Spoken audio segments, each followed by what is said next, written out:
Donc bonjour à tous, merci d'avoir répondu présent à notre réunion avec une thématique sur quand l'entreprise renoue avec les centres-villes, mais pas que, les centres-bourgs et également les villages.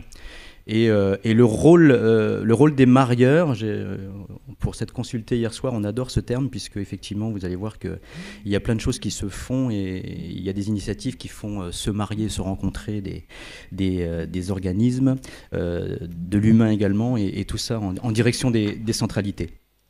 La redynamisation des centres-villes et centres-bourgs, c'est vrai que ça constitue un enjeu majeur en fait pour les collectivités et on sait qu'effectivement Merci. Oui, vous m'entendez toujours ? Oui, c'est pas le même micro, mais ça va aller. Donc, un élément essentiel d'attractivité et de la structuration des territoires. On sait qu'effectivement, dans les centralités, qu'on soit centre-ville, centre-bourg ou même village, il y a une forte déperdition. Il y a certaines problématiques dans les centres-villes en termes d'attractivité, en termes de flux, en termes de vie, tout simplement, en termes d'entrepreneuriat. Et que les collectivités, en fait, seules, c'est pas très simple pour elles de pouvoir résoudre tous les problèmes. Alors, est-ce qu'il y a des collectivités dans la salle ? Eh bien, bienvenue. Donc, effectivement, les collectivités seules ne peuvent pas résoudre tous les problèmes, tout anticiper, tout prévoir, tout concevoir, tout simplement parce que, il y a des manques de ressources humaines, il y a des manques de moyens, il y a des manques de temps et puis de manque de retour d'expérience et il y a besoin souvent d'accompagnement et c'est pour cela qu'aujourd'hui il existe des aides de l'État, que vous allez pouvoir découvrir tout à l'heure et puis des aides qui viennent du privé sous mode associatif, sous mode entreprise, hybride, etc. que vous allez pouvoir découvrir tout à l'heure. Pour animer cette table ronde, cette réunion, cette conférence, j'ai autour de moi, je vais simplement vous les présenter là, mais ils auront l'occasion juste après de se présenter, de dire qui ils sont, ce qu'ils font et quelles sont leurs missions et comment ils accompagnent les centralités et les collectivités. J'ai autour de moi, à ma droite, Anne-Sophie Dodon, qui représente Village Vivant. J'ai Ella, on dit Bassler ou Basselet ? Bassler, de chez Auxilia. Paul Gigot de l'ANCT, l'Agence nationale de la cohésion des territoires. Et puis, à ma droite, à l'extrémité, Alexandre Saloun, qui représente Comme une opportunité.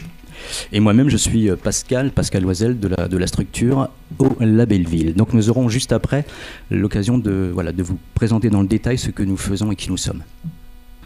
Alors la redynamisation des centres-villes, centres-bourgs ou villages, qu'est-ce qu'on entend par ça ? Qu'est-ce que c'est ? On parle souvent de redynamisation. Pendant un moment, on entendait beaucoup redynamisation. Maintenant, on entend un peu plus dynamisation ou encore le rebond des centres-villes et centres-bourgs. Mais pourquoi en fait on en est arrivé à ce stade où il faut mettre en place énormément de choses, énormément d'énergie, de moyens, de ressources humaines pour redynamiser en fait toutes ces centralités. C'est vrai qu'il y a une époque qui n'est pas très très très loin de nous d'ailleurs, où il y avait une époque de la France des zones périphériques, une France des ronds-points, de lotissement. En fait, une France où il y avait beaucoup de choses qui se sont faites, qui se sont déplacées en dehors des centralités. Et aujourd'hui, effectivement, quelle place a encore la centralité, les centralités ? Quelle place doit-on leur réserver ? Qu'est-ce qu'on peut mettre en place, en forme, en action pour pouvoir leur redonner en fait un peu plus de vie ou un rôle un peu plus important ? Donc il y a plein de problématiques comme ça qui sont à développer et pour cela, il faut effectivement consacrer pas mal de moyens. Et vous allez me dire, donc la place de l'entrepreneuriat en fait dans tout ça, l'entrepreneuriat prend une place et une part importante dans cette partie de redynamisation, de dynamisation, de rebond des centralités. Mais effectivement, l'entrepreneuriat, sur certaines conditions, il faut que les actions puissent être pérennes, il faut que ça apporte véritablement du positif, à la centralité d'une part, mais bien souvent et surtout également aux porteurs de projets. Et il y a plein de choses, il y a plein de critères à respecter pour que tout cela se fasse bien. Et encore une fois, les collectivités seules, c'est un petit peu compliqué, il y en a devant moi, pour pouvoir agir sur tous ces niveaux, sur tous ces angles. Il y a un panel, j'avais un petit peu oublié les slides d'ailleurs. Il y a un panel de dispositifs qui existent. Alors des dispositifs qui viennent à la fois, je le disais tout à l'heure, de l'État, mais il y a également des dispositifs privés. Et vous avez donc autour de cette table, en fait, ces dispositifs, une partie du moins, avec effectivement une partie État et une partie privée. Donc là, vous avez un panel qui s'affiche. Parmi ce panel, il y a effectivement nos structures à nous qui agissent au quotidien pour les collectivités. Et on va les développer juste après. Alors, pour aider les collectivités, nous sommes là, nous sommes présents, nous avons des structures, nous sommes équipés, nous agissons en faveur des collectivités. Mais bien souvent, que ce soit du côté porteur de projet ou même côté collectivité, ils n'avaient pas forcément tous la connaissance de ce que nous sommes en capacité de faire, qui nous sommes et ce que nous faisons. Donc d'où l'intérêt d'avoir ce genre de conférence pour pouvoir vous acculturer en fait à tous ces organismes, à toutes ces structures qui peuvent vous apporter pas mal de choses. Alors, vous inquiétez pas, pour chacune de nos structures, juste après, on développe. Alors, c'est pas moi qui ai fait l'ordre des slides, mais je passe en premier. Alors, c'est pas très sympa. Mais en fait, voilà, c'est dans cet ordre-là. Donc, moi, je suis Pascal. Alors, Ola Belleville, c'est quoi? Je vais faire assez simple, puisque nous avons 1h30 de conférence. Il y a 10 ans de cela, en 2013, nous avons inventé en fait un outil de redynamisation des centres-villes et centres-bourgs qui est la boutique à l'essai. Je ne sais pas si vous connaissez la boutique à l'essai. La Fédération nationale des boutiques à l'essai, donc depuis 10 ans, accompagne d'un côté les collectivités pour lutter contre la vacance commerciale, donc en clair, remplir les boutiques vides, mais surtout, puisqu'on parle d'entrepreneuriat, de permettre à des porteurs de projets en clair de se tester en situation réelle avec des périodes qui vont de 6 mois renouvelables une fois, de pouvoir tester en situation réelle dans une boutique, on n'est pas là pour jouer à la marchande, c'est clair, mais de pouvoir tester en fait son idée, son projet, et puis dans 80% des cas, nos porteurs de projets qui s'installent dans une boutique à l'essai, dans ce concept que nous avons inventé, transforment l'essai.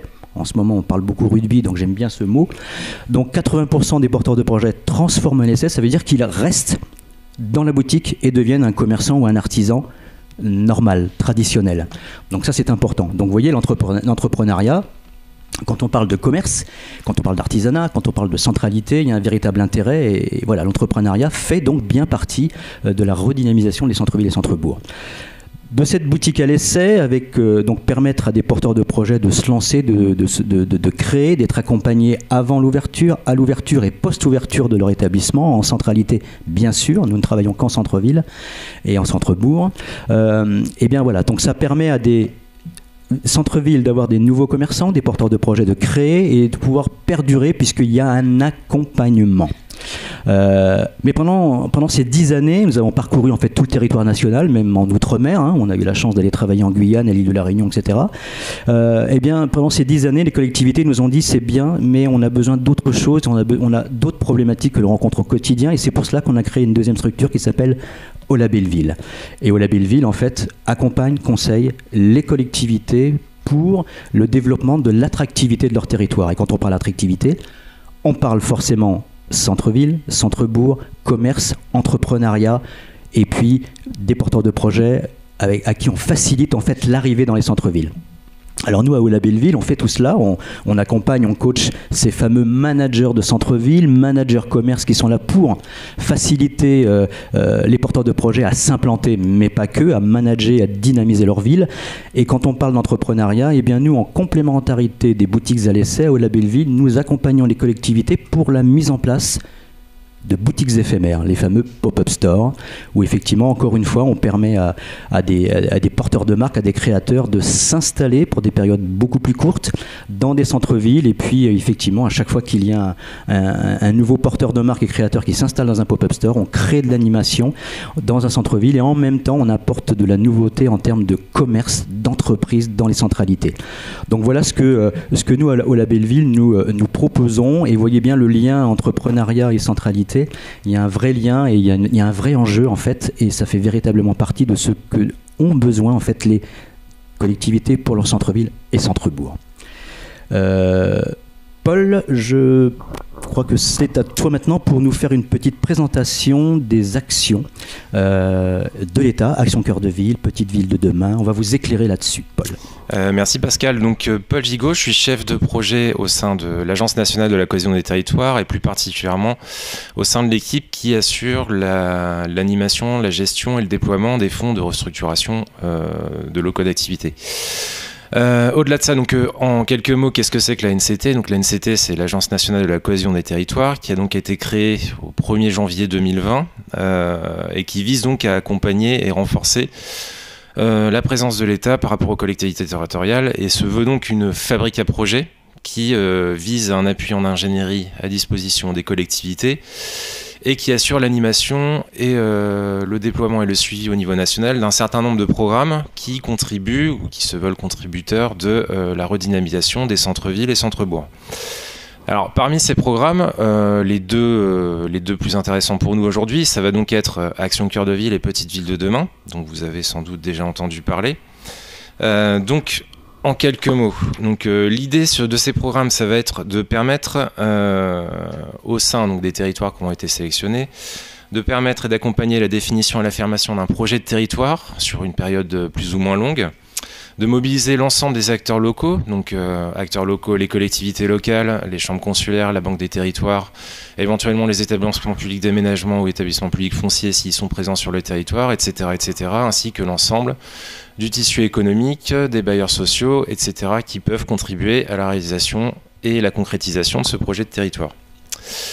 Ça se concrétise par la signature d'un contrat entre l'État, donc la NCT, et le niveau local, les collectivités. Et donc ce contrat permet de préfigurer la mise en place d'une ERT. Je reviendrai après sur ce que c'est qu'une ERT, puisque dit comme ça, c'est un acronyme, encore un, vous allez me dire. Opération de revitalisation du territoire. Alors, concrètement, sur Action Cœur de Ville, l'objectif, ça va être de redonner de l'attractivité et du dynamisme au centre des villes moyennes qui, aujourd'hui, Pascal l'a dit, sont soumises à une concurrence forte au niveau de leur centre-ville par rapport au commerce notamment de périphérie, qui s'est développé de manière plus ou moins anarchique sur ces 40 dernières années, on va dire. Donc l'idée, c'est vraiment de redonner cette place au commerce de centre-ville, mais pas que, puisque au-delà du commerce, Action Cœur de Ville s'attache à la reconfiguration et l'amélioration des centres-villes dans toutes leurs composantes, que ce soit du logement, du commerce, je l'ai dit, les espaces publics, l'économie au sens plus global du terme. Donc aujourd'hui, c'est un programme qui a été lancé en 2018. On arrive à la fin, aujourd'hui en 2023, de la première mouture d'Action Cœur de Ville qui a permis donc de sélectionner et d'intervenir sur 234 territoires sur le niveau national que vous avez sur cette carte. Alors c'est pas hyper lisible, mais on va dire que la répartition est assez homogène sur l'ensemble de la France et également dans les DROM. Donc Action Cœur de Ville, ça donne lieu, je l'ai dit, à la signature d'une convention cadre Action Cœur de Ville qui permet de poser un diagnostic complet du territoire, d'identifier ses forces et ses faiblesses et de poser un programme d'action qui vise justement à mettre en œuvre un projet plus global. Et donc préfigurant la mise en place d'une ORT, opération de revitalisation du territoire, qui est, on va dire, l'objectif affiché de ces conventions, à savoir que l'ORT permet, c'est un outil qui permet sur un périmètre défini et donné, pour les implantations commerciales de se dispenser d'autorisation d'exploitation commerciale dans les centres-villes. Donc ce qui est très important, ça facilite et ça accélère la reprise et le retour des commerces en centre-ville. Ça permet également l'instauration d'un droit de préemption urbain renforcé, donc ça facilite les maîtrises foncières nécessaires à la réalisation des projets qui sont abrités par la Convention. Et enfin, je disais que ça ne concerne pas que le commerce, ça concerne également le logement. Ça donne un accès prioritaire aux aides pour la rénovation des logements anciens. Donc au total 5 milliards d'euros qui ont été mobilisés sur 5 ans avec l'ensemble des partenaires financeurs et donc la NCT assure l'animation et la coordination de ce programme. On peut passer à PVD, Pascal, si tu veux bien, qui se veut donc l'équivalent à une autre échelle de Action Cœur de Ville, avec comme objectif, donc c'est plus récent, ça a été annoncé en 2020, avec 1600 communes donc, qui sont concernées, et qui se traduit par la désignation dans les territoires concernés d'un chef de projet, qui va conduire l'élaboration d'une stratégie globale et la définition d'un plan d'action au niveau donc, de la commune ou du groupement de communes qui a été retenu dans le cadre de PVD. Ça donne là aussi lieu à la signature par les collectivités d'une convention cadre d'adhésion, puis donc de la traduction en ORT comme sur Action Cœur de Ville, qui permet également d'acter les participations de l'ensemble des partenaires financeurs. Donc ça représente un montant de 3 milliards d'euros qui sont mobilisés sur une période de 6 ans. On peut passer à la suite. Et donc en termes de perspective sur ces dispositifs, donc aujourd'hui, Petite Ville de demain se poursuit. Donc on est encore sur la première phase du dispositif.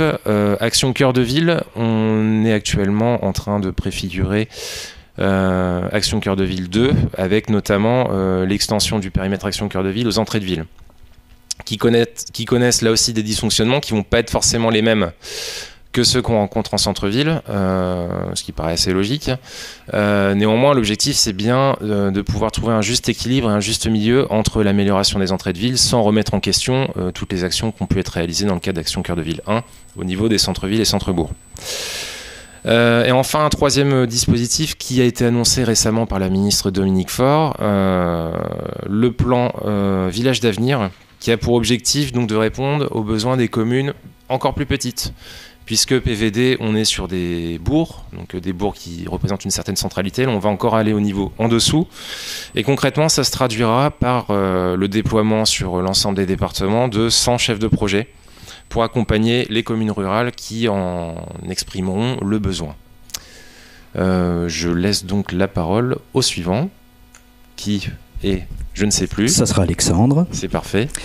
Donc vous voyez bien que nous, autour de cette table, et donc comme d'autres également acteurs, État ou privé, voilà, nous intervenons aux côtés et pour les collectivités, pour les aider aussi, les conseiller et mener des actions avec eux, toujours pour un objectif en fait d'améliorer les conditions des centres-villes et centres-bourgs.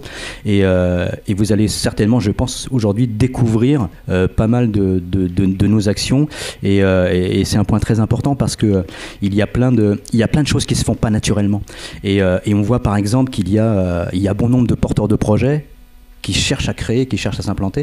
Et vous avez par exemple des territoires qui, eux, ont des besoins. Ils cherchent des activités, ils cherchent des professionnels, ils cherchent des commerçants, ils cherchent des artisans. Et on voit bien qu'il y a d'un côté une demande, il y a une offre, on a besoin d'un tel, on cherche, on trouve pas, etc. Eh bien, il y a des solutions. Et parmi ces solutions, il y a une très belle solution qu'Alexandre va vous développer puisque c'est la sienne et ça s'appelle Commune Opportunité. Merci Pascal pour cette intro. En effet, comme le disait Pascal tout à l'heure, il y a beaucoup de sujets sur lesquels les collectivités ont des besoins. Et aujourd'hui, le matching entre les porteurs de projets et les territoires est un sujet important. Et nous, on a décidé de s'attaquer à ce sujet-là. Donc, comme le disait Pascal à l'instant, il y a d'un côté des territoires qui ont des projets ou des besoins ou des envies ou des ambitions, et d'un autre côté, on a des porteurs de projets qui, eux, cherchent à s'installer à différents endroits, des fois de façon très précise et des fois de façon très large, avec une mobilité qui peut être sur la France ou sur des différentes régions. Et donc en 2019, on a décidé de lancer une plateforme web qui s'appelle donc Commune Opportunité, qui ressemble un petit peu à un site de rencontre en fait. On a d'un côté des territoires et d'un autre côté des porteurs de projets, l'objectif étant de les faire se rencontrer les uns les autres. Ça répondait à un besoin assez précis qui avait été identifié donc par Julie, qui est une des cofondatrices du projet, qui habitait en région parisienne et qui souhaitait quitter la région parisienne pour s'installer en province, mais sans avoir réellement d'objectif précis en tête. Son mari avait pour ambition de lancer une boutique autour du design et du mobilier made in France. Et donc quand ils ont voulu chercher un endroit où lancer cette boutique, ils se sont heurtés à différents problèmes et à l'identification, en tout cas, d'un acteur ou d'un service qui puisse les accompagner sur un territoire donné. Et donc c'est de là qu'est née cette idée de plateforme et qu'un porteur de projet puisse proposer son projet, proposer le ou les territoires qu'il voulait, sur lesquels il voulait s'installer, et donc à l'inverse, les territoires puissent identifier des projets et dire ce projet-là m'intéresse, moi je veux vous solliciter et je veux que vous veniez sur mon propre territoire. Donc voilà un petit peu comment est né comme une opportunité. Donc nous on travaille uniquement sur cette partie matching, et donc on voit bien que typiquement avec Ola Belleville avec qui on travaille ou avec d'autres acteurs du secteur, on intervient sur une brique du cheminement, mais il y en a tout un tas d'autres qui vont intervenir a posteriori. Donc aujourd'hui on a là à l'heure actuelle par exemple à peu près 200 territoires qui sont inscrits sur la plateforme, qui ont une vingtaine de projets déposés.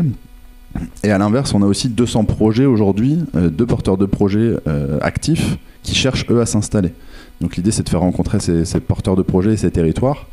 Et dans les derniers qui ont matché, en l'occurrence, on a une médecin généraliste qui est venue s'installer en Normandie, on a un commerce qui a ouvert en Vendée sur une reprise de bar, café, restaurant. Donc on a un peu tout type de projets, on n'est pas fermé sur tel ou tel secteur d'activité. Aujourd'hui, sur les demandes des territoires, on a quand même à peu près un bon tiers des demandes qui sont liées au domaine de la santé. Alors avec un problème qui est très vaste et très large. On sait que le simple fait de poster une annonce pour rechercher un médecin généraliste ne va pas résoudre le problème en quelques semaines. Mais on a aussi beaucoup de création ou de reprise de commerce de bouche. On a aussi des projets un petit peu plus variés, comme la reprise de corps de ferme pour faire des fermes pédagogiques. On a aussi des communes qui ont créé des lieux pour avoir des bureaux pour des entreprises tertiaires ou autres. Donc on a vraiment toute typologie de projets et pareil d'annonces, pardon. Et sur les projets, on a aussi tout type de projets, puisqu'on a des gens qui cherchent à reprendre des restaurants, on a des gens qui cherchent à créer des tiers-lieux, on a eu des médecins qui cherchaient eux à quitter la région où ils étaient et donc à aller s'implanter ailleurs. Donc voilà, l'idée c'est vraiment de créer un vivier de projets et de besoins des territoires de façon à centraliser tout ça et permettre à chacun d'échanger entre eux, de se rencontrer et idéalement d'implanter un projet dans un territoire qui en a besoin. Donc voilà un petit peu ce que nous on fait depuis 4 ans du côté de Commune Opportunité. Et avec, après, comme je le disais, des partenariats. On a aujourd'hui un partenariat avec Jeunes Médecins qui nous permet, nous, de diffuser toutes les annonces du secteur médical auprès de ce syndicat de médecins. Et on en a d'autres avec les boutiques à l'essai, par exemple, où on diffuse leurs annonces qui nous permettent aussi de viser un public un peu plus grand au fur et à mesure des projets qui rentrent. Donc voilà un peu comment on fonctionne. L'objectif pour nous va être forcément de viser un maximum de porteurs de projets pour pouvoir attirer des territoires, mais pour attirer des porteurs de projets, il faut aussi qu'on ait des territoires qui soient actifs et qui soient présents sur la plateforme. Donc c'est un petit peu le serpent qui se mord la queue, puisque forcément, tant qu'il n'y a pas assez de porteurs de projets, les territoires sont un peu réticents. Tant qu'il n'y a pas assez de territoires, les porteurs de projets sont un peu réticents. Donc il faut que tout le monde puisse travailler ensemble là-dessus. Et c'est vrai que ce qu'on a, nous, comme retour des porteurs de projets, c'est que c'est parfois compliqué sur certains territoires d'identifier l'interlocuteur privilégié à contacter pour venir s'implanter sur un territoire donné, alors qu'ils ont un projet parfois clé en main, sur lequel il leur manque uniquement un local ou un besoin de financement qu'ils pourraient trouver, somme toute, assez facilement.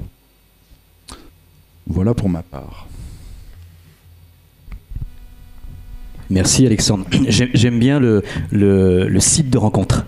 Alors ça c'est, mais c'est vrai que le principe il est vraiment génial. Et nous, c'est vrai qu'à Ola Belleville, on a toujours plaisir à pousser auprès des collectivités les solutions innovantes et qui sont surtout performantes. Et voilà, nous on a toujours à cœur de préconiser, de faire sensibiliser les collectivités sur des solutions pratico-pratiques dont ils n'auraient même pas l'idée, et comme une opportunité en fait partie. Et il n'y a pas que comme une opportunité au Village Vivant ou la NCT. Il y a d'autres acteurs, et à côté de moi, j'ai Ella qui représente Auxilia avec pas mal d'opérations. Et là, tu vas nous en dire un petit peu plus sur ce que fait Auxilia. Exactement, merci beaucoup. Bonjour à toutes, bonjour à tous. En effet, donc moi je vais vous parler d'un dispositif qui s'appelle Mon Centre-Bourg a un incroyable commerce, qui est porté donc par Auxilia. Pour remettre une petite note de contexte, Auxilia, c'est un cabinet de conseil associatif qui accompagne donc les collectivités territoriales sur tous leurs sujets de transition socio-écologique et qui a du coup diverses expertises dont le développement économique des territoires. Et on intervient donc avec le dispositif Mon Centre-Bourg a un incroyable commerce sur ce secteur-là.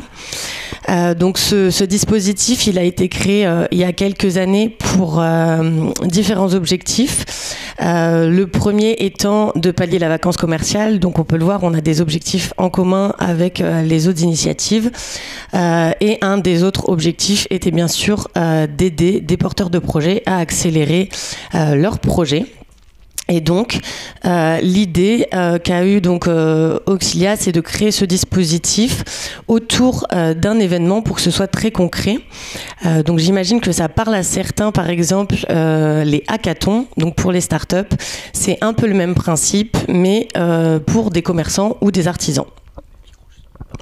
Ouais, c'est trop fort. Okay. Donc pour des commerçants ou des artisans.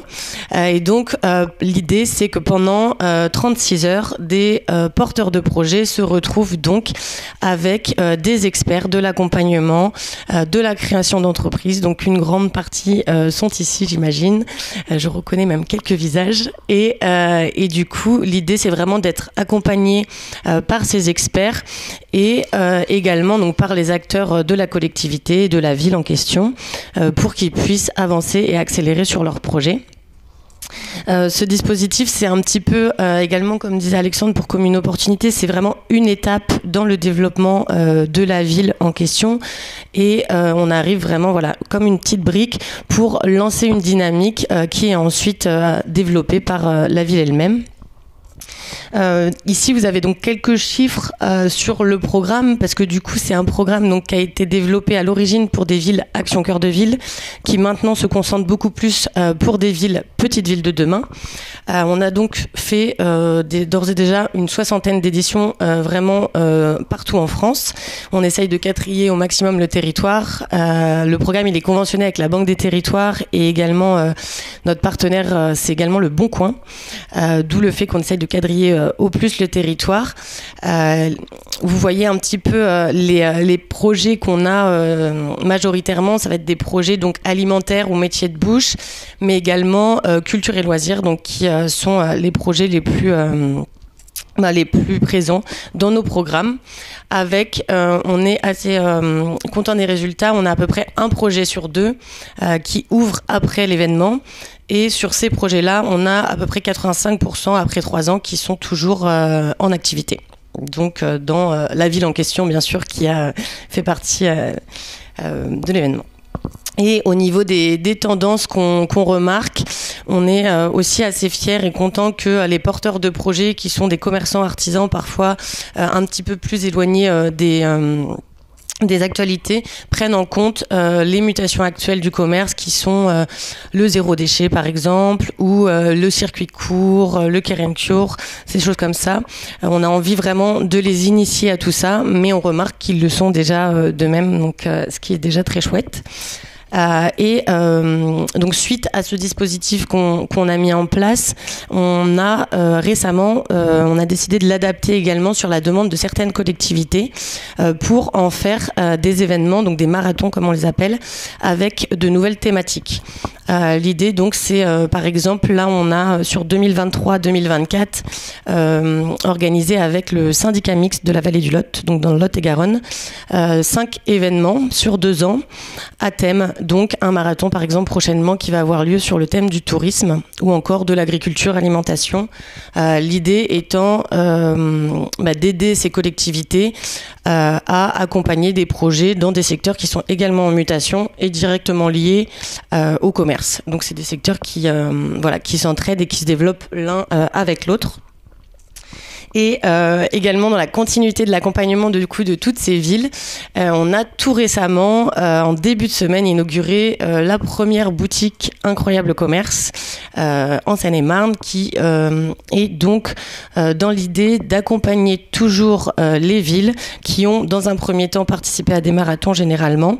Et donc le concept, c'est l'idée d'une boutique partagée où les commerçants, artisans en devenir vont pouvoir tester leur idée sur une période assez courte avec différentes activités, 5-6 activités différentes et bénéficier d'un accompagnement personnalisé par des experts et à la fois tout ça à moindre coût parce qu'on sait qu'il y a une grosse problématique au niveau aussi du coût des locaux. Et donc voilà, ça c'est la toute première et on espère qu'il y en aura plein d'autres également. Mais l'idée c'est vraiment de les accompagner sur les porteurs de projets dans le fond aussi et pas simplement sur 2 journées un peu plus sur le long terme. C'est bon pour moi. Merci. Là. Et vous voyez, autour de la table, Alexandre le disait aussi, mais on travaille en fait en pure complémentarité. Tu parlais donc de cette première boutique, l'Incroyable Commerce, Vitry-le-François. Eh bien, à Vitry-le-François, nous aussi, nous sommes présents, parce qu'il y a une boutique à l'essai. Mais vous voyez, il y a une vraie complémentarité des actions en faveur des centralités. Et c'est ce qui fait un peu la force aujourd'hui, c'est qu'il y a vraiment un bon nombre d'acteurs qui peuvent agir sur plusieurs points, avec toujours un objectif, c'est de développer et maintenir en vie nos centres-villes, centres-bourgs et les villages. Et nous, par exemple, avec les boutiques à l'essai, on sait qu'on a dû en fait décliner et adapter en fonction des demandes et des besoins. On dit toujours qu'on est en mode agile, mais on est parti d'une boutique à l'essai pour favoriser l'entrepreneuriat et que les porteurs de projets puissent créer, s'installer et perdurer. Et bien, selon les demandes et selon la taille et selon les stratégies, les objectifs et surtout les besoins, on a décliné nos opérations et d'une boutique à l'essai, on est arrivé à ma boutique, mon quartier pour les quartiers prioritaires. On a décliné avec mon commerce, mon village, dans les villages, et depuis 1 an on développe maintenant mon resto à l'essai. Alors on sait qu'effectivement avec la période Covid et le climat économique actuel, les restaurateurs, il s'est passé beaucoup de choses désagréables. Et bien on permet, en déclinant en fait notre opération avec mon resto à l'essai, de pouvoir permettre à des collectivités de redonner vie à des points de restauration qui sont des vrais points de vie pour les centralités. Et donc vous voyez, toutes nos actions sont toujours en mode agile et surtout adapté aux besoins et toujours aux côtés des collectivités. On ne fait pas à la place d'eux, mais on est vraiment là aux côtés au quotidien. Et puis pour poursuivre en fait l'ensemble de nos dispositifs, je vais passer la parole à Anne-Sophie qui va nous détailler, vous expliquer ce que Village Vivant apporte et quelles sont les missions. Anne-Sophie. Bonjour. Alors Anne-Sophie Dodon, je représente Village Vivant, donc ce n'est pas Village Vacances, ni Village Vacant, mais bien Village Vivant. C'est une coopérative immobilière et rurale qui rassemble des citoyens qui décident de s'engager en épargnant, en investissant et en plaçant leur argent dans cette coopérative pour qu'on achète, qu'on rénove et qu'on loue des lieux, des bâtiments dans les territoires ruraux. Donc quand je dis coopérative, c'est une SIC, une société coopérative d'intérêt collectif, qui permet d'associer des citoyens, des entreprises et des collectivités au service d'un même objet social, qui est celui d'une foncière rurale. On intervient sur tout le quart sud-est de la France, en gros de Clermont-Ferrand à l'Hérault dont je vous parlerai. Et un de nos métiers, c'est donc celui d'acheter, de rénover, puis de mettre en location des bâtiments au service de projets de l'économie sociale et solidaire dans les villages, les bourgs et les petites centralités. L'idée, elle est la même que mes collègues, sauf qu'on intervient sur un peu le dernier maillon de la chaîne, mais c'est celle de participer à l'attractivité, au rebond des villages et des centres-bourgs, et en fait de faciliter l'accès à l'immobilier pour des porteurs de projets. Donc moi, je suis chargée d'accompagnement et d'installation. Des porteurs de projets viennent à moi avec un bâtiment ou parfois plusieurs bâtiments en tête. Je les accompagne sur la détermination du meilleur lieu pour y installer leur activité dans le territoire qu'ils ont choisi. Je les mets en lien avec les collectivités si ce n'est pas déjà fait, avec les partenaires locaux de l'accompagnement pour faciliter leur installation. Et donc nous, Village Vivant, notre rôle, c'est vraiment celui d'expert de l'immobilier rural. Donc on prend en charge toute cette partie qui est celle de la négociation avec le propriétaire. On les accompagne sur la détermination de comment rénover le local. Et puis on finance l'acquisition et les rénovations. Parmi les projets là, qui nous sollicitent, on a travaillé avec une auberge. Voilà, parfait, c'est l'auberge de Beauve, donc un bâtiment de 400 mètres carrés, acheté à l'époque, c'était en 2019 en Ardèche, acheté 80 000 € et puis avec 600 000 € de rénovation. Donc un plan de charge qui était vraiment trop conséquent pour la scope de l'auberge qui était alors en création et qui avait besoin de concentrer ses efforts auprès des financeurs et des banques sur la partie exploitation. Donc le partenariat avec Village Vivant, ça a été qu'on prenne en charge l'acquisition, la rénovation du local et puis qu'on détermine ensemble un loyer en fonction du montant que l'on a investi pour que la coopérative Village Vivant puisse aussi progressivement rembourser les citoyens, les collectivités, les entreprises qui ont mis au pot pour l'acquisition de ce bâtiment.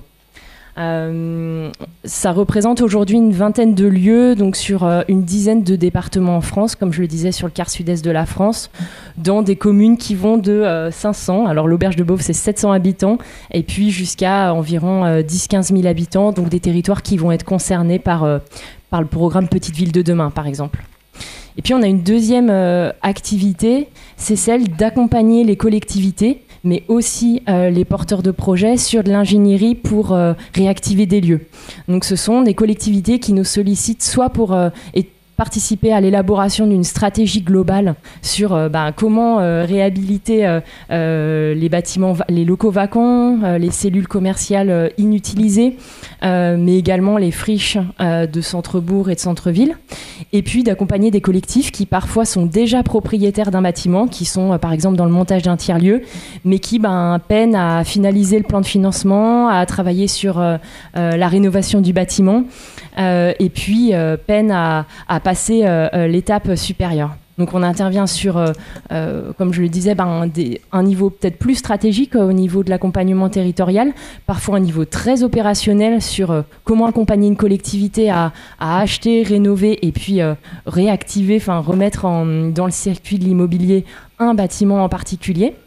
On outille sur le montage de foncières pour les collectivités puis pour des acteurs privés et puis parfois sur des projets comme je le disais déjà propriétaires d'un lieu, on intervient en financement sur la participation au montage immobilier. Et donc aujourd'hui, ces 20 lieux, ça représente à peu près 5 millions d'euros investis avec l'argent des citoyens. Il y avait une question, tu sais, Anne-Sophie, sur le repérage, la disponibilité des locaux.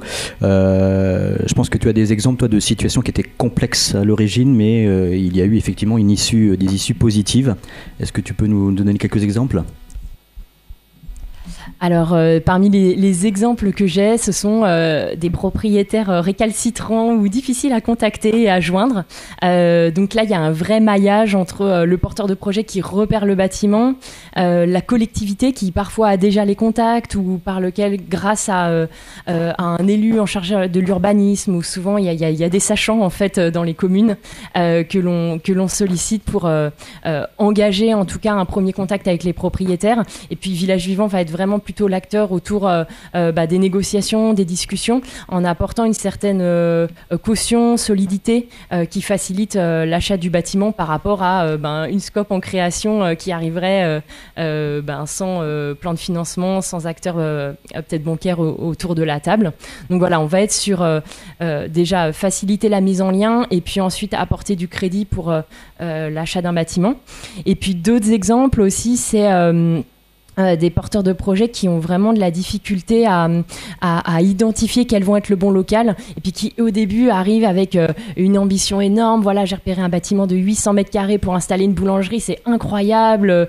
Bon, c'est une ancienne brocante, mais bon, ça va matcher. Et nous, c'est vraiment de les accompagner sur le réalisme en fait des besoins liés à l'activité, d'apporter aussi un loyer en face qui va se mettre au regard de leur plan de financement, et du coup de les accompagner dans toute cette phase qu'on appelle de pré-programmation du bâtiment, qui sera très différente d'un resto à une épicerie à un tiers-lieu. Merci Anne-Sophie. Bon, bien sûr, à l'issue de nos présentations, il y aura un temps d'échange, vous pourrez nous poser pas mal de questions, et j'espère qu'il y en aura.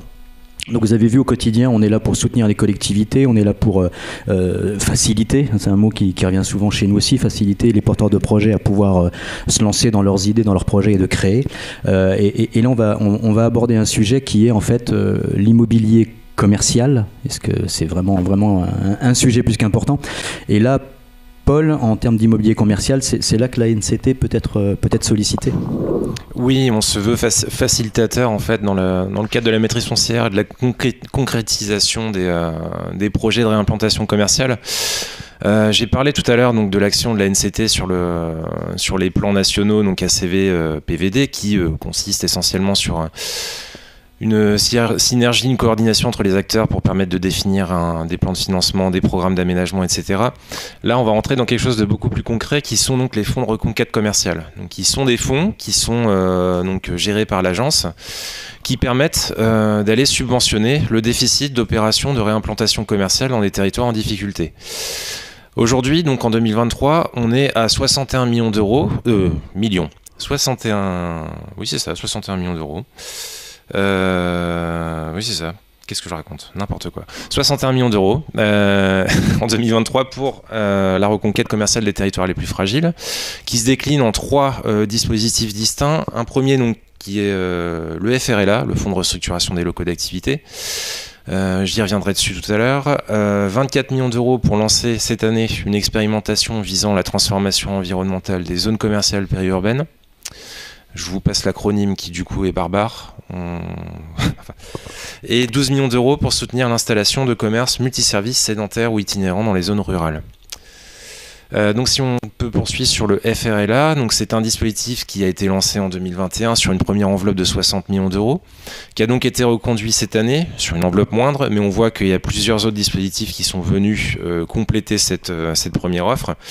Et donc je l'ai dit, ça vient soutenir les opérations immobilières qui contribuent à la recomposition de la diversité de l'offre commerciale, artisanale et de services au sein des territoires. Donc dans les territoires fragiles, ACV et PVD bien évidemment, mais également dans tout ce qui va être zone de revitalisation rurale, zone d'aide à finalité régionale, ou encore quartier politique de la ville. L'idée donc, et la nouveauté de 2023, c'est que les demandeurs, les porteurs de projets peuvent être soit des entités publiques, soit des entités privées. Notamment, le fonds est ouvert en 2023 aux collectivités locales, alors sous certaines conditions bien évidemment. Néanmoins, c'est une nouveauté 2023. L'idée, c'est de pouvoir subventionner en déficit jusqu'à 50% du déficit d'opération de ces implantations commerciales. Donc on vient subventionner tout ce qui est acquisition foncière, mais également tout ce qui est travaux de réhabilitation et de restructuration des locaux, pour pouvoir les remettre sur le marché et contribuer donc par ce fait à la redynamisation de secteurs en déprise. Et il se trouve qu'on travaille avec Village Vivant sur certaines opérations. Donc Anne-Sophie, je pense que tu as quelques exemples de collaboration. J'ai 2 exemples de comment on a pu mobiliser le fonds RLA dont a parlé Paul.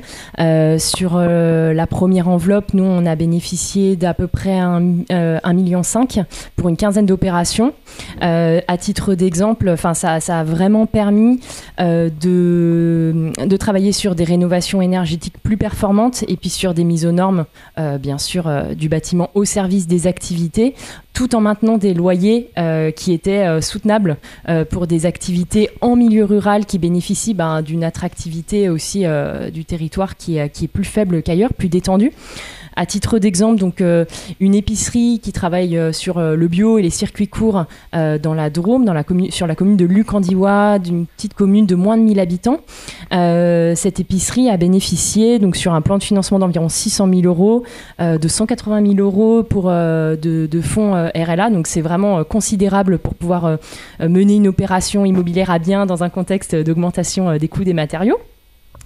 Et puis une autre opération plus proche d'ici, dans les Cévennes, à Florac, pour la création d'un tiers-lieu, librairie, café associatif, qui s'appelle La Pompe, et pour lequel, pareil, sur un plan de financement de 500 000 euros, on a bénéficié d'à peu près 160 000 euros du fonds RLA. Donc voilà, un vrai levier pour l'immobilier au service des territoires ruraux.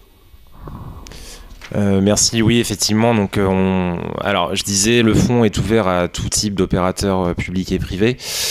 Donc, on est vraiment sur une diversité d'opérateurs et de personnes qui peuvent prétendre au fonds. Alors, à condition d'être une entreprise, les particuliers ne peuvent pas prétendre à ce dispositif. Néanmoins, donc, ça va effectivement de partenariats avec des SCIC jusqu'à des partenariats avec des bailleurs sociaux, des grands groupes, des foncières.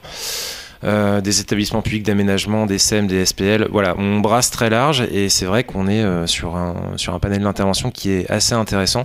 Je reviendrai plus tard sur la présentation sur un bilan plus chiffré justement sur l'action du FRLA et ce qu'il a concrètement permis de mettre en place. Sur les autres dispositifs qu'on porte, alors je vais passer assez rapidement sur le suivant puisqu'il est peut-être un petit peu moins pertinent dans le cadre de la table ronde d'aujourd'hui. En l'occurrence, un dispositif expérimental sur la transformation environnementale des zones commerciales périurbaines qui va officiellement être annoncé lundi par les ministres concernés, si tout se passe bien et que le calendrier est tenu. Donc, qui résulte d'un constat, c'est qu'on a 1800 zones commerciales périphériques en France, qui représentent 72% des dépenses de consommation des Français. Mais néanmoins ne représente que un magasin sur 10, mais les 2/3 des surfaces occupées par des surfaces commerciales en France. Donc il y a un vrai sujet sur la transformation de ces espaces, et l'objectif c'est donc de pouvoir, via ce dispositif, préfigurer une future politique publique plus volontariste et massive sur une intervention sur ces zones.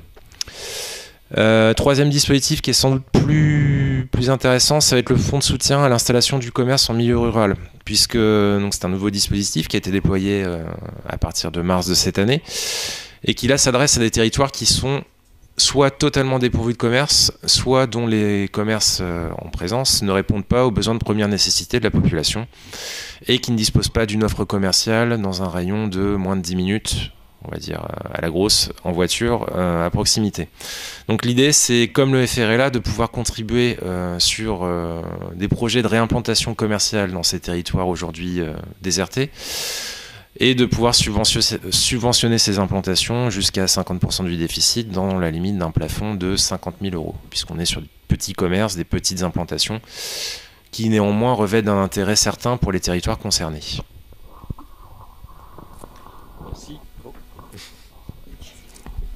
C'est le bon. Merci Paul. Donc vous l'avez bien compris encore une fois, ça fait plusieurs fois que je le dis, mais c'est tellement vrai, les collectivités donc seules ne peuvent pas tout faire, et que la complémentarité en fait acteurs privés, acteurs publics, elle est aujourd'hui indispensable. C'est vraiment ce côté mixité qui va faire que les choses vont pouvoir avancer, et surtout dans le bon sens. Mais après, concrètement, sur le terrain, comment ça se passe ? Quels sont les exemples ? Anne-Sophie, je crois que tu as encore un exemple à nous expliquer, à nous donner pour que ça précise encore un peu plus le type d'actions concrètes qui peuvent se faire sur le terrain. J'ai un exemple récent de comment on est vraiment perçu et on agit comme des marieurs. C'est dans une petite commune au sud de la Saône-et-Loire, petite commune de 500 habitants.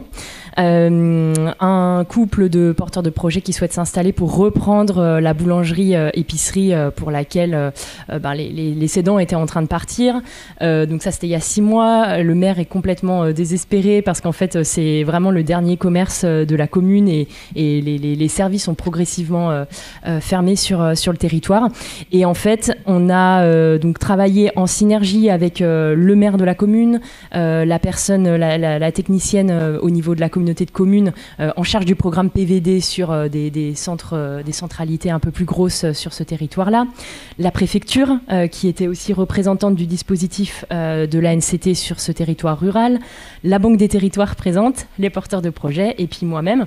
Et on a du coup travaillé ensemble au-delà des éléments financiers sur faciliter l'installation et du coup travailler à l'attractivité de ce bourg.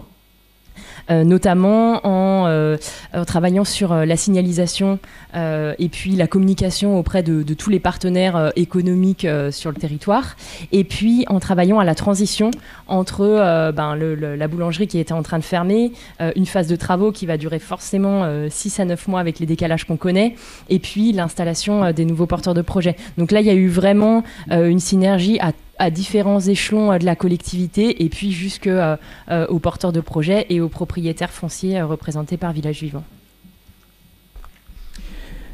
Et donc, après tout cela, redynamisation, donc effectivement, c'est un terme plus qu'important et on l'entend de plus en plus, mais comment ça se construit ? Comment on construit des projets de redynamisation ? Comment on évalue les besoins ? Et puis surtout, on parle beaucoup dans ce congrès d'accompagnement, accompagner les projets en amont. Oui, comment on peut favoriser le fait que ça devienne pérenne. Donc concernant les projets, concernant cette grande nécessité d'accompagnement en amont pour obtenir de la pérennité et que les choses soient faites dans le bon sens, je crois que c'est encore toi, Anne-Sophie, la nécessité d'accompagnement, incubateur, etc. Tu as des choses à nous dire encore ? J'étais un peu bavarde sur le brief, mais bon. En fait, nous, ce qu'on remarque, c'est vraiment la nécessité de travailler avec des accompagnants locaux, que ce soit les chambres consulaires, les réseaux Initiative France Active, parce que nous, on est basé dans la Drôme et on intervient sur des territoires qui sont à plus de 300 km de chez nous, donc on n'a pas la connaissance fine des territoires, mais donc d'où les réunions, les rendez-vous systématiques que l'on fait avec les acteurs des collectivités au niveau communal et intercommunal, et puis des réseaux de l'accompagnement, et on travaille vraiment main dans la main avec France Active et Initiative en fonction des typologies de projets. Donc avec tout ça, vous avez vu qu'il y a une nécessité de pluri-acteurs et il faut un petit peu de monde autour de la table pour pouvoir mener à bien nos différentes actions. Il faut mobiliser, et en termes de mobilisation, en termes donc de fédérer les acteurs locaux pour mener à bien les actions en faveur des centralités. Et là, on fait comment ? Chez toi, on fait comment ? Alors oui, en effet, chez nous, on va prendre notre exemple du coup des programmes. Donc mon centre bourg, un incroyable commerce. Pour la mobilisation, donc il y a la mobilisation des acteurs partenaires, comme le disait Pascal, mais on va aussi parler de toutes les personnes qui peuvent être mobilisées, donc que ce soit citoyens, habitants ou encore propriétaires de locaux vacants. Donc pour nous, un des facteurs clés de succès pour mobiliser toutes ces personnes, ça va être l'anticipation. Quand on organise un événement comme celui-ci, on va commencer donc bien 6 mois en avance, et on va généralement lancer donc le grand temps fort avec une réunion de lancement, comme on appelle ça, où on va inviter tout l'écosystème local à se joindre à nous, donc que ce soit acteurs publics, acteurs privés ou encore des réseaux d'accompagnement associatif. Donc on va retrouver les consulaires bien sûr, des banques, assurances, experts comptables ou encore des réseaux d'accompagnement type Initiative, France Active ou autres, et même des associations parfois de retraités bénévoles par exemple. On essaye de regrouper le maximum de monde et de s'adapter au territoire aussi. Chaque territoire a ses associations plus ou moins présentes. On est ravis parce que généralement les partenaires sont assez facilement mobilisables, et on remarque donc qu'il y a une vraie envie de leur part de s'investir pour leur territoire, d'autant plus sur des territoires où ils ont moins l'habitude de recevoir ce type d'initiative, et donc les acteurs ont généralement une vraie envie de se mobiliser en faveur de leur territoire. Maintenant, à la collectivité aussi de pousser parfois les initiatives. Si maintenant je parle un petit peu plus des habitants, de comment on peut les impliquer, parce que c'est un vrai sujet aussi pour lesquels nous sollicitent donc les collectivités. Par exemple, chez nous, on a trouvé donc le moyen d'une enquête de consommation qui va, dans un premier temps, aider la ville à avoir quelques idées sur les tendances actuelles.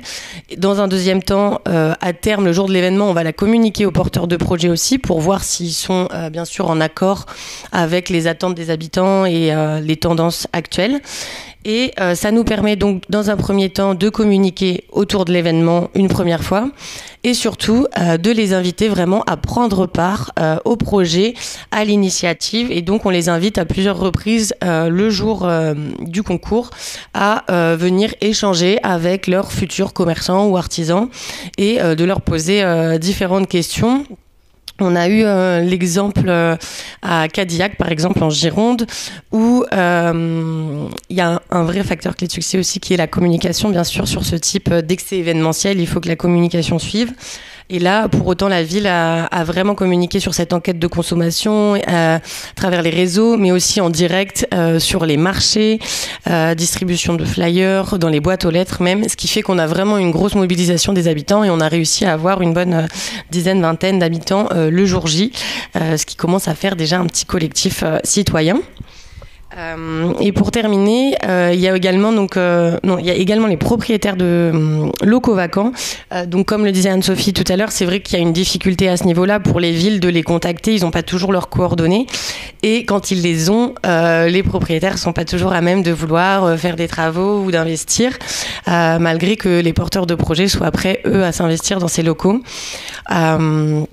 Une solution à ça, c'est vraiment quand on a réussi bien sûr à les contacter, c'est pareil, de les impliquer dès ces premiers temps forts pour leur montrer que ils ont une importance aussi dans ces projets. Encore une fois, à Cadillac, on a eu la propriétaire d'une ancienne boucherie, un local vacant depuis dizaines d'années, et du coup, du fait du programme, elle est même restée sur la longueur du programme pour être coach et accompagnée de par son expertise qu'elle avait. Et donc, elle a rencontrer des porteurs de projets et c'est vrai que c'est aussi grâce à ce type de rencontre qui peut se créer un lien entre deux personnes qui va un petit peu au-dessus du simple lien administratif et donc qui peut permettre aussi des rencontres. Et donc cette fois-ci, pour terminer vraiment, on va parler des commerçants en place. C'est vrai que c'est important. Il y a une vraie mobilisation à faire aussi de leur côté. Ils sont parfois réfractaires à ce type de programme. Ils peuvent avoir certaines craintes qui sont complètement compréhensibles de concurrence, par exemple. Et donc, on a remarqué depuis 1 ou 2 ans l'idée, c'était vraiment de les impliquer dès le début aussi, eux, dans ce dispositif. Peut-être pas sur le même moment, mais on organise parfois un after-work avec les commerçants, par exemple, ou dès la réunion de lancement, on les implique pour leur montrer que... la ville a un vrai désir de leur montrer qu'en effet, ils investissent pour le futur, mais ils souhaitent aussi investir dans le présent pour le développement des commerçants déjà en place. À Ribérac, en Dordogne, par exemple, on organise donc un marathon qui va avoir lieu prochainement en octobre. Les commerçants ont été invités donc dès le début de la réunion de lancement. Ensuite, la ville a souhaité mettre en place un principe de chèque cadeau pour aussi leur montrer qu'ils investissent dans le présent et également dans le futur. Et tout récemment, ils vont les revoir une dernière fois avant que l'événement soit mis en place pour, encore une fois, leur parler des avancées du programme et vraiment qu'ils aient l'impression donc d'être mis en valeur et d'être impliqués complètement aussi dans le programme. Et tout de suite, on voit que la réticence de notre côté, forcément, est beaucoup plus facile à appréhender et on peut vraiment construire quelque chose avec l'ensemble des acteurs du territoire. Alors oui, effectivement, mobiliser, fédérer, on fait tous un peu ça. Nous également, que ce soit pour la boutique à l'essai ou pour les pop-up stores, il est clair qu'on ne fait pas ça tout seul dans notre coin. Et nous, par exemple, pour les boutiques à l'essai, resto à l'essai, mon commerce, mon village, bref, ça part toujours, et même pour les pop-up stores, ça part toujours d'un appel à candidature. Donc qui dit appel à candidature, dit forcément des candidatures et donc des sélections. On ne va pas mettre n'importe quel porteur de projet, n'importe où, ou avec n'importe quelle activité. Et pour ce faire, eh bien, nous aussi, que ce soit la Fédération nationale des boutiques à l'essai ou à la Belleville, on travaille en fait au quotidien et autour de tables, de réunions, de sélections de candidats. Eh bien, on y retrouve les élus de la collectivité, bien sûr, on y retrouve l'union commerciale, on y trouve les consulaires, bien évidemment, les plateformes d'accompagnement à l'entreprise, forcément. Et puis autour de la table, on y rajoute nous également le propriétaire ou les propriétaires des locaux en question, puisque en fait, et c'est vrai que la problématique souvent, c'est de trouver des propriétaires qui jouent un petit peu le jeu. Même souvent, ils habitent même pas localement, ils habitent je sais pas où, ils ont tellement de biens que de toute façon, ils s'en occupent pas et on a des difficultés à les joindre. Mais quand il y a un cadre, un concept et de l'accompagnement, force est de constater que les propriétaires jouent un peu plus le jeu et nous, on leur demande même de minorer leur loyer et on y arrive, et on leur demande de rafraîchir le local et on y arrive, et du coup le propriétaire il devient partenaire de l'opération. Et c'est là où effectivement quand on parle de mobiliser, fédérer, ça va jusque là quoi.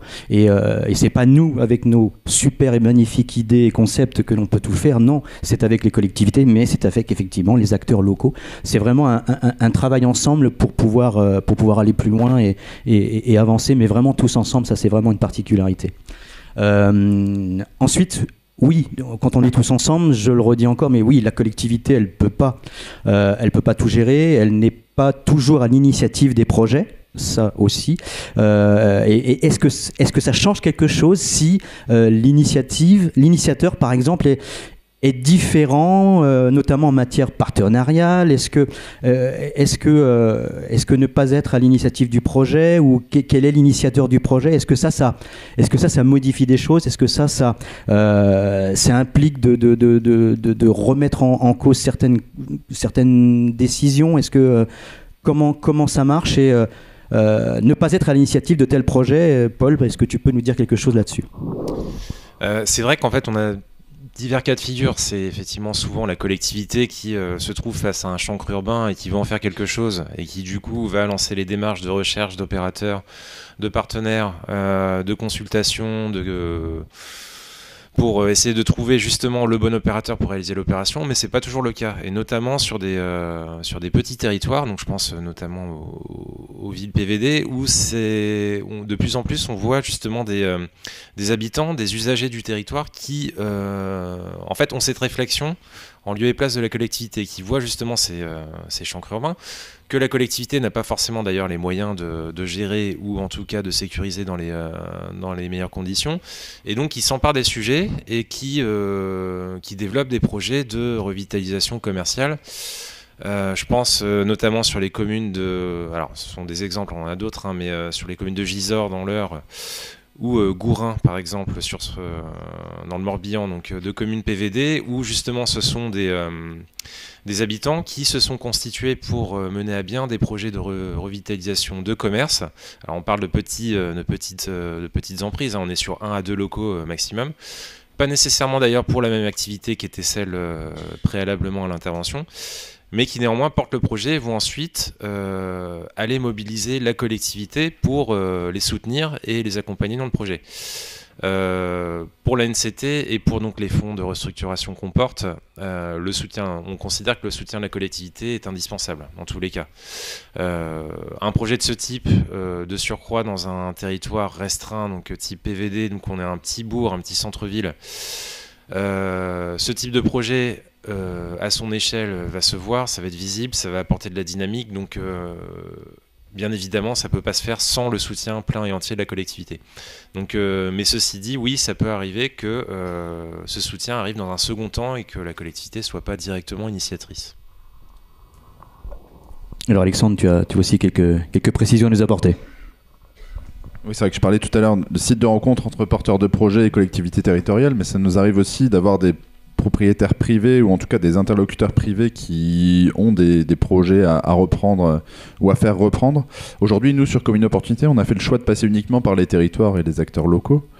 Mais c'est vrai que c'est un sujet sur lequel on échange depuis le départ.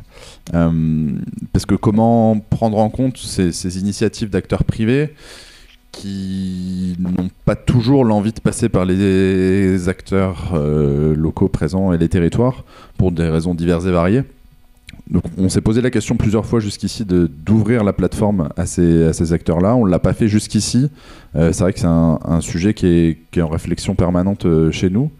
Mais on voit en tout cas qu'il peut y avoir des intervenants autres que les collectivités territoriales qui sont à l'origine de demandes de projets ou en tout cas d'opportunités qui peuvent se présenter sur les territoires. Et donc là aussi, il y a une mise en relation avec les porteurs de projets qui est intéressante à faire, même si ça sort un petit peu du process qu'on avait établi de notre côté. Et on est dans un process qui est vraiment différent. Donc il y a des choses aussi à faire et à traiter de ce côté-là. Nous, jusqu'ici, on invite les propriétaires à se rapprocher le plus souvent possible des territoires pour re-rentrer dans le process global et normal qu'on a sur Commune Opportunité. Mais on a déjà eu des cas de figure où le propriétaire ou le demandeur de projet ne souhaitait pas passer par le territoire pour des problématiques politiques ou d'orientation de projet, tout simplement. Et pour compléter, j'ai envie de donner un autre canal par lequel les collectivités, les porteurs de projets se mettent en lien. J'ai l'exemple d'une association citoyenne de sensibilisation à l'environnement dans l'Ain, dans la petite ville de Meximieux, qui donc a les parts à monter son association. Il y a un collectif de citoyens qui à la base qui grossit. Et puis finalement, au départ, peu de lien avec la collectivité. Et puis dans une seconde phase, peut-être après le confinement, après 3 ans d'existence, ils ont fait une démarche pour devenir espace de vie sociale, donc être agréé par finalement la CAF pour pouvoir être un lieu d'accueil de tous les citoyens. Et pour cela, ils ont dû mener une enquête, une étude vraiment approfondie de territoire. Donc c'est à ce moment-là qu'il y a eu des premiers partenariats avec la collectivité. Village Vivant est arrivé dans la boucle parce qu'on a fait l'acquisition du bâtiment pour qu'ils puissent installer une association qui grandissait. Et en fait, l'exemple que j'ai envie de donner, c'est que et à ce moment-là, on a vraiment commencé à travailler main dans la main avec nous, la collectivité qui est devenue, qui est en train de devenir sociétaire de la société coopérative, qui a un bâtiment du coup sur sa commune, qui à la fois intervient dans le programme d'espace de vie sociale.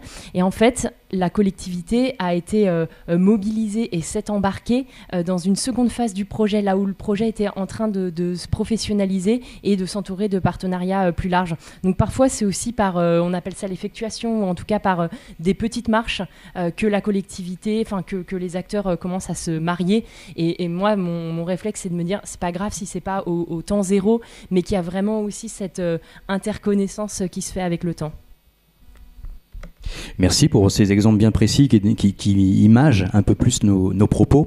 Donc vous avez bien compris, pour mener à bien des actions, il faut mobiliser, il faut fédérer. Donc il y a plusieurs acteurs. Il y a cette idée en fait de travail en partenariat. Et quand on parle partenariat, au niveau de l'ANCT, comment l'ANCT favorise-t-elle en fait ces partenariats, Paul ? Je l'ai un peu évoqué en début d'intervention, c'est notamment via l'animation au niveau national des différents plans que l'agence porte, donc ACV et PVD. Et notamment dans le cadre d'ACV, ça se traduit par la signature de conventions cadres entre l'ensemble des acteurs qui n'avaient pas forcément... pas forcément, ça dépend des territoires, l'habitude de travailler ensemble ou qui pouvaient porter des démarches parallèles et similaires et qui finalement se retrouvaient à faire quasiment la même chose dans la même temporalité. Donc là, on est vraiment sur cet objectif de remettre tout le monde autour de la table dans le but d'un projet commun qui soit profitable et bénéficiable pour la collectivité concernée. Donc notamment, alors c'est un peu technocratique, mais sans doute, mais dans le cadre d'ACV, vous avez des comités techniques et des comités de pilotage réguliers tous les mois, tous les 6 mois, pour réunir l'ensemble des acteurs qui permettent de faire des points d'étape sur l'ensemble des actions qui sont abritées par les conventions en question. Donc ça permet à chaque acteur d'indiquer à tous les autres où est-ce qu'il en est dans la concrétisation de ces actions. Est-ce qu'il est prêt à cofinancer, à quelle hauteur et à quelle échéance. Donc ça, c'est un exemple. Concrètement aujourd'hui, donc 5 ans après le déploiement d'Action Cœur de Ville, on voit que ça porte ses fruits puisqu'on est sur, ce que j'ai évoqué tout à l'heure, les ORT, 312 ORT qui ont été signés sur le territoire, donc ça veut dire 312 périmètres dans lesquels il y a une action concrète en matière de redynamisation commerciale qui est menée avec une synergie d'acteurs, une synergie des acteurs locaux. Ça se traduit aussi, alors je rebondis sur les fonds de restructuration commerciaux que j'évoquais à l'instant, puisque sur le FRLA, le fonds de restructuration des locaux d'activité, on est à 2/3 des opérations accompagnées qui sont situées en PVD ou ACV. Donc c'est vraiment là aussi une traduction concrète de comment ça se passe sur le terrain et du fait que ça porte ses fruits. Alors ensuite, on parle depuis le début de ce congrès donc d'accompagnement. On sait que ce mot accompagnement est un mot vraiment très très très important dans tous les dispositifs, dans toutes les opérations. Mais quelle est en fait vraiment la place des structures d'accompagnement en fait dans ces opérations? Paul et Ella, vous avez des choses là-dessus? Rapidement, vraiment sur le sourcing du coup des porteurs de projets dans la continuité de ce qu'on vient de dire. Comme le disaient les autres à la table, du coup, je pense qu'il y a une pluralité des acteurs qu'on commence à connaître, plein d'initiatives et d'acteurs qui sont prêts à trouver des porteurs de projets et qui se sont spécialisés dans ce domaine. Concrètement, nous, pour trouver des porteurs de projets sur les éditions, c'est pas simple. En effet, on le sait, il y a une certaine difficulté. Par contre, avec un petit peu de recul, on peut savoir encore une fois que certains facteurs vont pouvoir nous aider en ce sens. Et si on anticipe bien et si notre discours envers les partenaires est clair, et je pouvais prendre un exemple très concret de par exemple un consulaire qui serait venu à la réunion de lancement, qui donc comprend le programme dans sa globalité, qui eux donc vont être nos premiers prescripteurs de porteurs de projets sur un territoire très local. C'est vrai qu'on a la chance d'être partenaire avec eux et à un niveau local, alors que nous on va intervenir à un niveau un petit peu plus large. Si derrière le message est très bien entendu de leur côté, ils vont ensuite pouvoir le diffuser à tous leurs conseillers par exemple en interne, et ensuite si ça devient naturel, un conseiller à chaque porteur de projet qu'il rencontre, il lui dit voilà, il y a une opportunité pour vous de participer à un concours, de vous faire connaître, de commencer à connaître la ville et un réseau. À ce moment-là, ça va être beaucoup plus facile de trouver des porteurs de projets. Et on se veut aussi assez rassurant à ce niveau-là. C'est vrai qu'on a fait une 60aine d'éditions, comme on l'a dit précédemment, et on a toujours trouvé des porteurs de projets, commerçants, artisans. Donc il y a des gens qui ont envie de s'investir pour leur territoire aussi, territoires ruraux.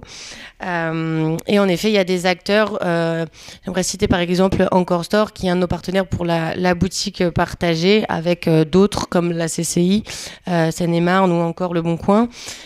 Et donc, Encore Store, ils vont pouvoir aussi nous aider à trouver des porteurs de projets pour la boutique ou pour d'autres actions.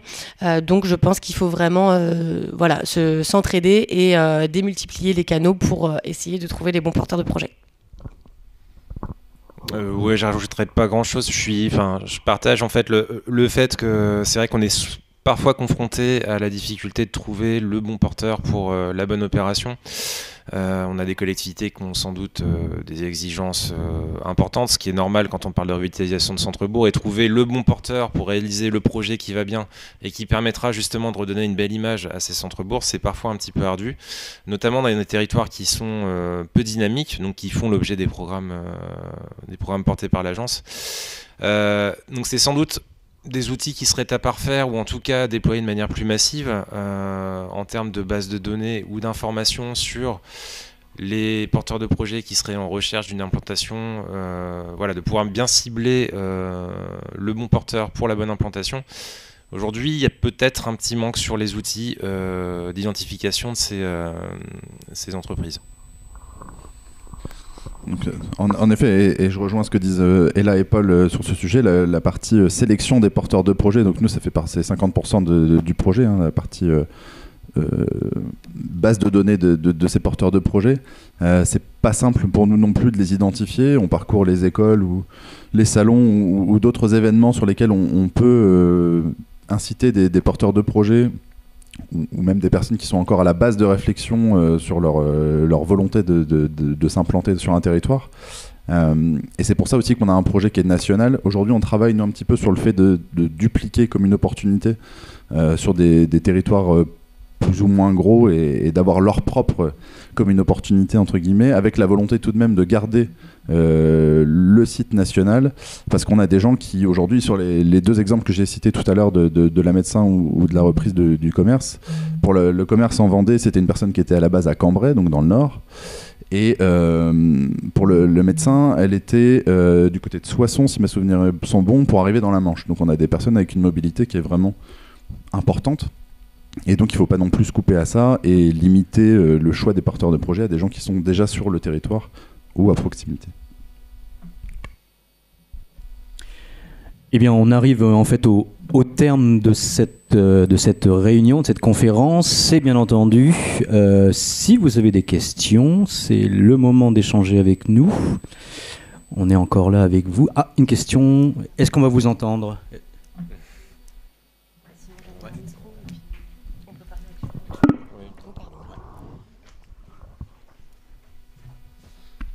Bonjour, merci. Merci déjà pour tous ces retours d'expérience, j'ai trouvé très intéressant. C'est vrai que du côté des consulaires et peut-être aussi des territoires, nous on voit aussi beaucoup de projets qui ne marchent pas et en fait au final qui viennent nous voir. C'est vrai que ce qui est très compliqué, c'est que comme vous l'avez dit, c'est des cercles vicieux, c'est-à-dire que quand on essaye de revitaliser un centre-bourg, s'il y a plus de 30% de surface vacante, les commerces qui restent aussi périclitent, ça devient de plus en plus compliqué. Est-ce que, parce que j'ai peur de temps en temps, c'est vrai qu'en écoutant certains témoignages, on voit un petit peu un effet start-up où en fait on voit que les super histoires, enfin voilà, nous on en a un, il est descendu du Nord, il s'installe à Luchon, ça a super bien marché, mais après c'est vrai qu'on voit aussi beaucoup de projets comme ça qui se fatiguent et au bout de 3-5 ans, c'est pas la vie qu'ils voulaient, ils ont du mal. Or c'est vrai que, nous consulaires, mais c'est aussi vrai pour les territoires, on cherche des projets qui durent plus de 10 ans. Hein, et qu'est-ce qui, selon vous, parce que vous avez vu plein de retours d'expérience, au-delà des projets qui marchent bien, quels sont finalement, par rapport à l'identification des porteurs de projets, par rapport au dialogue que vous avez avec eux, quels sont les éléments qui vous alertent à la fois sur, soit après vous vous êtes rendu compte que ça c'était important pour que le projet dure, ou au contraire qui vous alertent sur des projets que vous avez pu soutenir ou accompagner et qui au final, au bout de 2-3 ans, parce que nous c'est vrai qu'on voit beaucoup les échecs aussi, parce que finalement quand les gens vont très bien, des fois ils ne nous sollicitent pas parce qu'ils n'ont pas besoin d'accompagnement.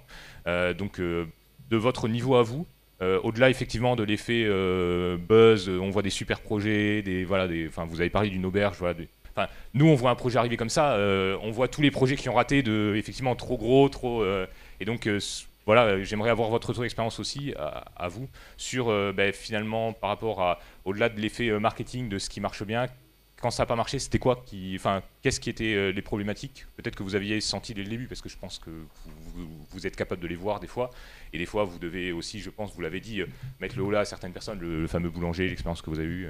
Voilà. Je ne sais pas si ma question est claire. Alors moi j'ai un élément de réponse, mais alors du coup c'est particulier au modèle de village vivant. Du coup je reprends l'auberge de Beaufre là dont vous parliez. Enfin c'était un véritable challenge. Ils sont installés à 3 ou 4 en scope dans un petit village de 700 habitants en altitude, en réouvrant une auberge qui était fermée depuis 10 ans. Les facteurs qu'on regarde, là du coup déjà, ce que permet le statut coopératif pour nous, c'est que les personnes sont entre guillemets interchangeables. Donc là aujourd'hui à l'auberge de Beaufre, ça fait 3 ans qu'ils ont ouvert, et ils ont ouvert en pleine crise Covid, et il n'y a plus aucun des fondateurs. Donc ils ont réussi donc c'est quand même challengeant, mais le statut coopératif a fait que en fait l'équipe s'est renouvelée. Il y a des nouvelles personnes qui au départ sont arrivées peut-être juste en tant que cuisinier pour faire une saison, et puis en fait d'autant plus que c'est très difficile dans le milieu de la restauration de garder les personnes, mais en fait là elles ont trouvé un confort de vie, un confort de travail, une équipe soudée, et puis finalement il y a un nouveau qui a pris la suite, des anciens ont pu partir, donc il y a ce portage fort d'une mutation des personnes. L'autre élément, c'est, comme on l'a dit, le partenariat. Donc, par exemple, là, en tant qu'acteur foncier, la coopérative a fait des déficits d'exploitation conséquents sur les premières années, qui ont vraiment entamé ses fonds propres. Et la coopérative Village Vivant, du coup, a mis la main à la pâte. Enfin, je ne sais pas comment le dire, mais du coup, on a fait des différés de loyer. On a été aussi facilitant sur les éléments financiers, les éléments locatifs. Et on a remis autour de la table la Poste qui est venue à un moment proposer, mettre en lien sur une nouvelle offre de service, une fondation qui est venue aussi abonder au démarrage pour la mise en place d'un projet. Donc voilà, on a aussi mis d'autres acteurs autour de la table. Rapidement, et pour compléter ton propos, je pense qu'en effet, on en est conscient aussi, on le voit nous beaucoup, qu'il y a tous les projets ne sont pas à même à être créés. Je pense qu'il y a un vrai défi à ne pas avoir peur de mettre aussi quelques feux rouges dès le début. Nous, lors des événements qu'on organise, c'est vrai qu'on va inciter les coachs, les experts consulaires, acteurs privés ou peu importe, à aller dans ce sens-là aussi pour ne pas amener à des échecs de vie. On a quand même des profils, on le sait, chez des commerçants, artisans, qui peuvent être un petit peu fragiles, et donc je pense que c'est important aussi de le dire.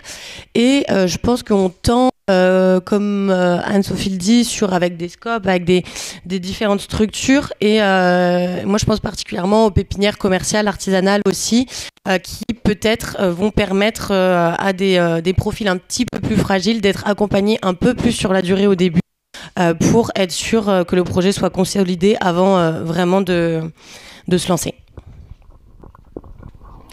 Et pour finir en quelques mots, parce qu'on doit effectivement libérer la salle, nous dans nos concepts, effectivement, il n'y a pas 100% de réussite, c'est clair et net. Que ce soit avec la Fédération nationale des boutiques à l'essai ou même avec les pop-up stores, mais surtout pour nos concepts de boutiques à l'essai, il y a ce fameux comité de sélection. Et dans ce comité de sélection, eh bien oui, il y a un filtrage, il y a une sélection. Les porteurs de projets se présentent avec leur projet et il y a une décision, il y a un comité qui vote et qui va dire quelle va être la bonne personne qui va rentrer dans ce local. Nous, on a une certaine fierté de pouvoir dire que dans 80% des cas, nos porteurs de projets transforment l'essai et restent dans la boutique, et après on duplique l'opération de boutique en boutique. Donc 80%, c'est un très très bon chiffre aujourd'hui. Mais oui, effectivement, tu as raison, c'est pas 100% des cas. Donc voilà, on fait toujours en sorte de pouvoir favoriser les choses quand elles peuvent être faites, mais garantir 100% du résultat, aujourd'hui, c'est purement impossible. En tout cas, on les accompagne, on est là, on est présent, et si vous voulez avoir beaucoup plus d'éléments ou rentrer en contact avec nous, écoutez, avec grand plaisir. On espère en tout cas aujourd'hui avoir répondu à pas mal de vos attentes, et puis on vous souhaite à vous toutes et à vous tous un excellent congrès dans un cadre incroyable. On est très bien reçus ici, je pense qu'on est tous d'accord là-dessus, et avec plaisir de vous croiser encore. On est là jusque demain. Donc merci encore, merci pour nous avoir écoutés, et à bientôt. Merci.